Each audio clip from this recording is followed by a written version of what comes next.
Hey everybody, so I'm going to show you what happens sometimes in real life. My buddy, he needs a spare wheel because he kept getting flats and stuff like that, and I happen to have one that I found in the trash. Now, I'd inspected it on the truing stand earlier and everything seemed fine, but something I didn't expect kind of happened. So just keep watching and I'll show you what I mean. I installed this cassette on the wheel, so on the hub, and there was a problem. The lock ring fit flush to the lock nut that's supposed to sit in the dropout. And the problem there is the lock ring is just gonna get stuck on the inside of the frame. It's gonna, it's gonna slightly damage the frame. And really what's gonna happen is it's not gonna spin properly. So I don't know what happened here. Like I said, I found it in the garbage. I trued it, it was totally fine, but maybe somebody had been messing with it and, like how am I supposed to know?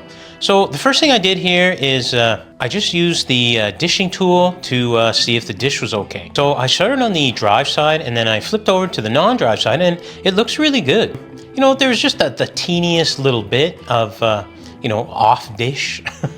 And that's not really a big deal. So the real big deal is the fact that, it's just not going to work properly in the frame, and someone might have taken the axle out and maybe stolen a spacer or something like that, or tried to respace it, did a bad job, and maybe that's why they threw it out. So what I did here is I just took off the cassette, it's kind of the first step, and then I loosened off the lock nut on the non-drive side, and the reason I'm doing this is because I have to take out the axle. So we look here, we got the lock nut, we got the spacer. Okay, we'll just put those aside. And so what I'm gonna do here is I'm gonna try to just respace it. Maybe that's the problem. And like this here is an effort in futility simply because the real problem is gonna be on the drive side cone and spacer stack. So essentially what happens is it's just too short. It's too short for the hub body that we have on there, and that's what's leading to the problem. I messed around with it a little bit and it availed nothing. So, don't do this. Sometimes you watch these videos to learn from other people's mistakes, and here you go, here's a mistake. The next step that you would take is you just take the cassette lock ring, you just install it, leave it a little bit loose, to account for the small bit of overlap for the smallest cog, and then you can see if there's enough space between the cassette lock ring and the axle nut. And in this case, there really isn't, and I tried, like just playing around with it, but I really just didn't use common sense here, so don't do this. The only way that you can fix it is simply by fixing the, as I said, the cone, spacer, and lock ring stack. Now, this is important. One of the things you have to ensure is that the lock ring and the end of the axle should have 5.5 millimeters. And I'm measuring that here, and you can see that it has 5.5 millimeters. So that's good. It really makes me wonder what happened here. What I need to do is just fix up the stack on the drive side, so the cone, the lock ring, and the spacer stack. And what I'm going to do is I'm going to add like 2 millimeters or something like that. So I just take it apart here. I measured the stack. Like it seems right. So there's got to be something going on maybe with the hub body. I don't know. I'm not going to really make a big deal out of it. I'm just going to add some spacers. So this leads me to what I was kind of talking to before. Like something happened, right? So I not only had to respace the stack on the drive side, I decided for my buddy I'd make a customized wheel for him because he has two bikes. So he has a hybrid at 135 millimeter spacing on the rear triangle and a road bike with 130 millimeter spacing. Now, one of his problems is he can't just interchange those wheels because they don't really fit inside one another. Bike manufacturers a long time ago, they came up with spacing an axle at 132.5 millimeters, and I've done a video on this before. You can check it out, like it's in there somewhere. I'll try to remember to put it up here. What I'm going to do is the exact same thing here, along with respacing that cone stack on the drive side. So you can see here that I'm just comparing two axles. One's longer, one's shorter. The shorter is for the road bike at 130 millimeter spacing, and the longer one is for a hybrid at 135 millimeter spacing. And of course, all I'm going to do is just add 2 millimeters onto the drive side stack, and that's going to take up a lot of that space. And then, I might have to add a 1/2 mil spacer on the non-drive side. So let's get to it and let's see how it works here. As you can see, just measuring out spacers, there's 2 mil. It's a little bit less. And I put it all together here, and I'm just going to tighten it up. And I've put together the new stack with the extra spacer, and I'm just going to tighten it up on the longer axle. I'm just going to make sure that I have a little extra on the spacing between the end of the axle and the stack lock ring. Now, the reason for this is because it's just going to be longer. Like, that's just the way it goes. And it'll always work on modern frames because not only is there the size of the dropout, there's also the hanger, which is removable, and that's going to be a good 2 to maybe even 3 millimeters. So that gives you almost an extra 2 to 2.5, maybe even 3 millimeters of spacing there, so that you can put a longer axle in and create one of these customized wheels that'll fit in either a 135 millimeter or 130 millimeter frame. Okay, and again, we just go through the motions like I did before. I just install the cassette lock ring on there, nice and loose, and you can see there's a good millimeter and a half maybe of space between the cassette lock ring and the axle lock nut. And that's what we're going to need simply to make sure that the axle lock ring doesn't hit the inside of the frame. Okay, so the next step here is I'm just going to measure it off. I have to make sure that the OLD, so the over lock nut distance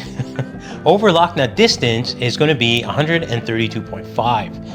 And you can see there, it's just like a little hair over the 132 point. So I'm going to call that 132.5. Okay, so at this point here, I'm just going to measure again the distance between the axle lock nut and the end of the axle, and I got like a little under 7 millimeters, so that's going to be fine. And then I'm going to do it again on the non-drive side here, and we've got about the same. So there's an extra 2 mil on each side, and that's going to be fine, especially, well, pretty much only on more modern frames, but like, what's a modern frame these days? So I've tightened everything up, and it's come out to about 132-ish, maybe a little more. Now, here's where the problem with doing this comes in.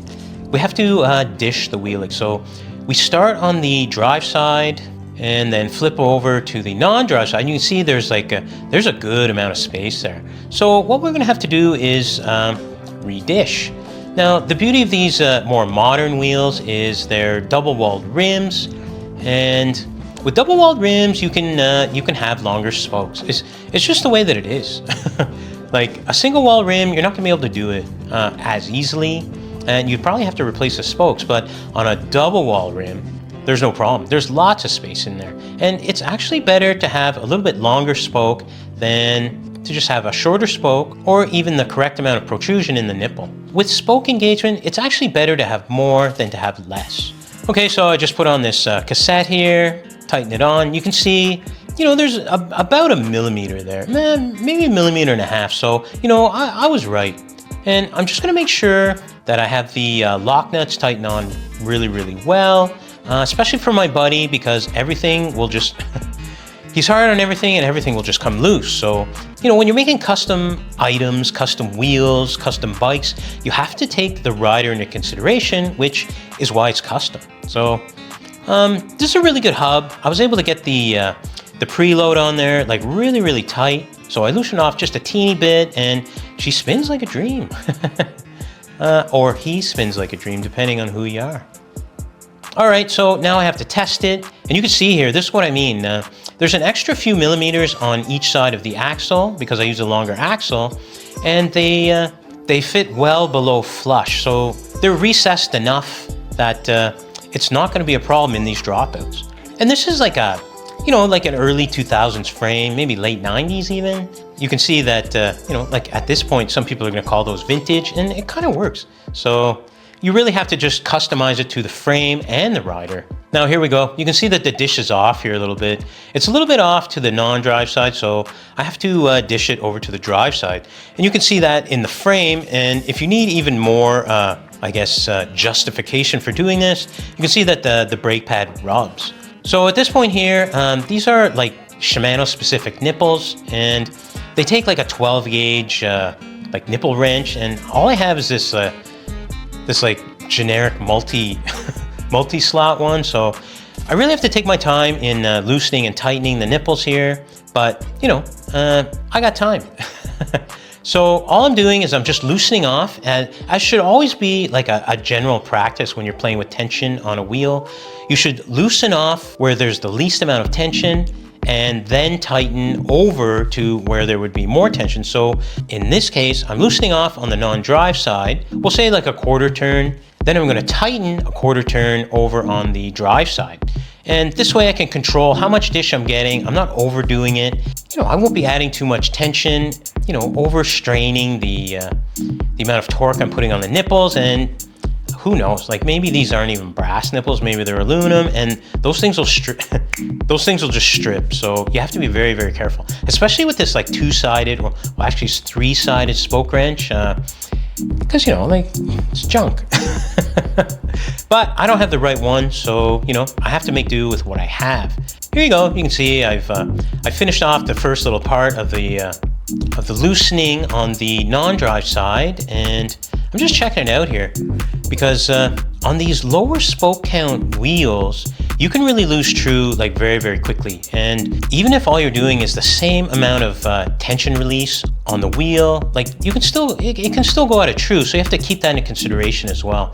Like this might be a little bit more advanced, you know, it's not very difficult to just loosen off and retighten, but it's a little bit more advanced when you have to really watch and make sure that you're not losing the true at the same time, because when you do that, you have to sort of compensate as you go, and instead of just doing every step as its own step. Now, I guess if you're a beginner, you know, you would do each step individually, but since I'm not, and you know, I got things to do,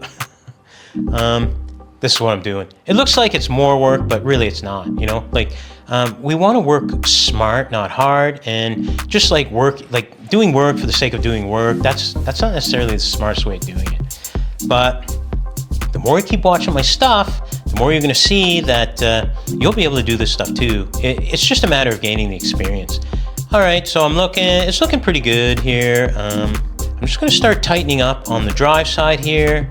You can see I'm just doing a quarter turn. Like pretty much any good wheel builder, any good shop will tell you that they build up their wheel tension very, very slowly, and this is what it is. You just want to make sure that, you know, you can build it and then de-stress any wind up on the spokes, and then do it again and again. And it might seem longer, but it's not. It's actually working smart so that you get everything done the right way the first time. It's looking pretty good, but you know, I'm just going to tweak it. I'm still tightening her up on the drive side here. If you over tighten a little bit on the drive side, it's not a bad thing. It's actually a better thing. If you need to, you can just loosen off on the non-drive side, or you can just loosen off a little bit on that drive side again to, you know, balance it out properly. And then you kind of de-stress the wheel at the same time. So you're de-stressing any wind up on those spokes.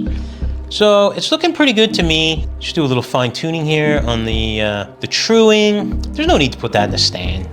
Like, I think I got it. It looks really good. Okay, so there we go. I made my buddy a custom wheel that will work in both of his frames, his hybrid bike frame and his road bike frame, which is, you know, 135 millimeter spacing and 130 millimeter spacing respectively, simply by using a longer axle in the hub and respacing the hub spacing and redishing to compensate for that respacing. Wow, there we go. Okay, so again, I hope you like this video. I hope it helps you out. I hope it helps to show you that you don't have to go out and buy something brand new every time, and you can just reuse parts in a different way to achieve whatever goal that you need. I hope it's not too much. If you have any questions, just leave them in the comments. I'll try my best to answer them. But in the end, like, you only get to know this stuff by doing it, and the best way is you just take you know, a piece of junk and practice on it. Okay, thanks a lot, and I'll catch you on the next video.